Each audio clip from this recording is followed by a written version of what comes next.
Hi friends, welcome to my channel.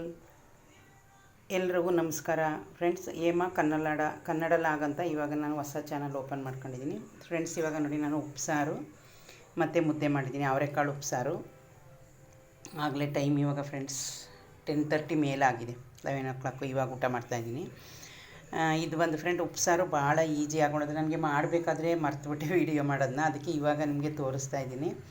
ಇದು ಅವರೆಕಾಳು ಇದೆಯಲ್ಲ, ಅದನ್ನು 2 ವಿಷಲ್ ಕೂಗಿಸ್ಕೊಂಡು ಒಂದು ಸೌಟು ಕಾಳಿಗೆ ಎರಡೋ ಮೂರೋ ನಿಮಗೆ ಖಾರ ಎಷ್ಟು ಬೇಕಷ್ಟು ಹಸಿರು ಮೆಣಸಿಕಾಯಿನ ಬೇಯಿಸ್ಕೊಂಡು, ಹಸಿ ಬೆಳ್ಳುಳ್ಳಿ, ಹಸಿ ಜೀರಿಗೆ, ಹಸಿ ಮೆಣಸು, ಒಂಚೂರು ಕೊತ್ತಂಬರಿ ಸೊಪ್ಪು ಇದನ್ನು ಹಾಕ್ಕೊಂಡು ರುಬ್ಬಿ ಒಗ್ಗರಣೆ ಹಾಕಿ ಒಂದು ಅರ್ಧ ಕಪ್ಪು ಮಿಲ್ಕ್ ಹಾಕಿ, ಹಾಲು, ಅದು ಟೇಸ್ಟ್ ಚೆನ್ನಾಗಿರುತ್ತೆ ನೋಡಿ. ಕೆಂಪು ರಾಗಿ ಹಿಟ್ಟು ನಾನು ತರೋದು, ಎಷ್ಟು ಚೆನ್ನಾಗೈತೆ ಅಂತ, 60 ರೂಪಾಯಿ kg.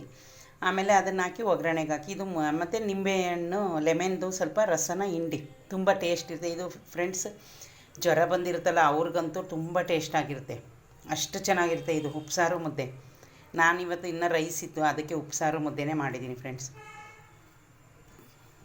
ಒಂದು ನಿಮಿಷ, ಇನ್ನು ನೋಡಿ ರೈಸ್ ಎಷ್ಟಿದೆ ತೋರಿಸ್ತೀನಿ. ಇವಾಗ ಸಾಯಂಕಾಲ ಬಂದು ಮಾಡಿದೆ ನಾನು ರೈಸು.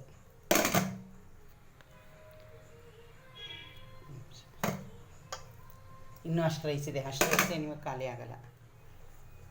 ಕಾಳು ನೋಡಿ ನೆನೆಸಿ ಹಾಕಿದ್ದೀನಿ ಬೆಳಗ್ಗೆಗೆ, ಕಾಬೂಲ್ ಕಡಲೆಕಾಳು, ಮಾರ್ನಿಂಗ್ಗೆ. ಇದು ಸಾಂಬಾರು ಚಿಕ್ಕ ಕುಕ್ಕರಲ್ಲೇ ಮಾಡಿದೆ ಒನ್ ಟೈಮಿಗೆ. ಇದು ಜ್ವರ ಬಂದಿರೋರಿಗೆ ತುಂಬ ಆಮೇಲೆ ಫ್ರೆಂಡ್ಸ್, ಇದಕ್ಕೆ ಇನ್ನೊಂದು ಥರನೂ ನೀವು ರುಬ್ಬಾಕ್ಬೋದು. ಈ ಕಾಳೆಲ್ಲ ಬೇಯಿಸ್ಕೊತೀರಲ್ಲ, ಹಸಿರು ಮೆಣಸಿನ್ಕಾಯಿ, ಬೆಳ್ಳುಳ್ಳಿ ಮತ್ತು ಜೀರಿಗೆ, ಎಣ್ಣೆ, ಒಂದು ಸ್ವಲ್ಪ ಎಣ್ಣೆ ಹಾಕಿ ಹುರ್ಕೊಂಡು, ಆಮೇಲೆ ಒಂದು ಸೌಟ್ ಕಾಳು ಹಾಕ್ಕೊಂಡು, ಕೊತ್ತಂಬರಿ ಸೊಪ್ಪು ಹಾಕ್ಕೊಂಡು ರುಬ್ಬಿ ಹಾಕಿದ್ರೆ ಅದು ಇನ್ನೂ ಟೇಸ್ಟ್ ಇರುತ್ತೆ. ನಾನು ಸ್ವಲ್ಪ ಒನ್ ಟೈಮ್ಗಲ್ವ ಅಂತ ಎಲ್ಲ ಹಸಿದೆ ಹಾಕಿ ನೋಡಿ. ನನ್ನ ಮಗಳಿಗೆ ಸಣ್ಣ ಮುದ್ದೆ ಇಕ್ಕಿದ್ದೀನಿ, ಅವಳು ಅಷ್ಟೇ ತಿನ್ನೋದು, ನಾನು ಇದು ಇಟ್ಕೊಂಡಿದ್ದೀನಿ ಮುದ್ದೆನ. ಅದಕ್ಕೆ ಇವತ್ತು ಮುದ್ದೆ ಮಾಡಿದ್ದೀನಿ ಫ್ರೆಂಡ್ಸ್, ಯಾಕಂದರೆ ನಾನು ಒಂದು ವೀಕಿಂದ ಮುದ್ದೆನೇ ಮಾಡಿರಲಿಲ್ಲ, ಅದಕ್ಕೋಸ್ಕರ ಮುದ್ದೆ ಅವರೆಕಾಳು ಉಪ್ಸಾರು. ಇವಾಗ ಲೇಟಾಗಿ ಊಟ ಮಾಡ್ತಾಯಿದ್ದೀವಿ, ಯಾಕಂದರೆ ನಾವು ಬಂದು ಸ್ವಲ್ಪ ಕೆಲಸ ಮಾಡ್ತಾಯಿದ್ದೆ, ಬಟ್ಟೆ ವಾಶ್ ಮಾಡಬೇಕು ಇನ್ನು. ಇವಾಗ ಊಟ ಮಾಡ್ತೀನಿ. ಓಕೆ ಫ್ರೆಂಡ್ಸ್, ನಿಮ್ದೆಲ್ಲರದ್ದು ಊಟ ಆಯಿತಾ? ಊಟ ಆಗಿರುತ್ತೆ ಅನ್ಕೋತೀನಿ ಈ ಟೈಮ್ಗೆ. ನಾವಂದರೆ ಕೆಲ್ಸಕ್ಕೆ ಹೋಗೋರಲ್ವ, ಒಂದೊಂದು ದಿವಸ ಲೇಟ್ ಆಗುತ್ತೆ. ಓಕೆ ಫ್ರೆಂಡ್ಸ್, ನನ್ನ ವೀಡಿಯೋ ನಿಮಗೆ ಇಷ್ಟ ಆದರೆ ಲೈಕ್ ಮಾಡಿ, ಶೇರ್ ಮಾಡಿ, ಸಬ್ಸ್ಕ್ರೈಬ್ ಮಾಡ್ಕೊಳ್ಳಿ ಫ್ರೆಂಡ್ಸ್. ಬಾಯ್, ಗುಡ್ ನೈಟ್.